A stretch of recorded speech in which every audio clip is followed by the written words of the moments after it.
আসসালামু আলাইকুম। আজকে আপনাদের দেখাবো কিভাবে আমরা এক্সচেঞ্জের সেন্ড অ্যাকাউন্ট তৈরি করতে পারি। যেহেতু আমরা ইমিডিয়েটে কাজ করবো, অবশ্যই আমাদের সেন্ড অ্যাকাউন্ট লাগবে। তো এখানে উপরে দেখেন যে প্লাস আইকন আছে যে ওপেন অ্যাকাউন্ট, ঠিক আছে? এই ওপেন অ্যাকাউন্টে ক্লিক করব। করার পর আমাদেরকে লাগবে স্ট্যান্ডার্ড সেন্ড। এটা হচ্ছে স্ট্যান্ডার্ড ডলার অ্যাকাউন্ট। দেখেন এখানে $10 ডিপোজিট করা যাবে।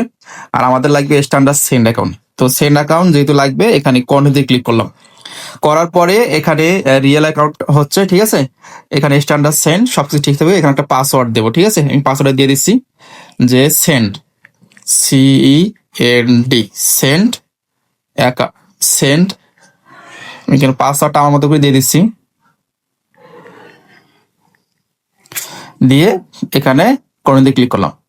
দেখেন এখানে কিন্তু আমার কি হলো, এখানে দেখেন এই যে 883 নাম্বার একটা সেন্ড অ্যাকাউন্ট হয়ে গেল। তো এই সেন্ড অ্যাকাউন্ট আপনাদেরকে তৈরি করতে হবে। যারা সেন্ড অ্যাকাউন্ট তৈরি করতে পারেন না, ভিডিওটা দেখে সুন্দর করে তৈরি করে নেবেন। ধন্যবাদ।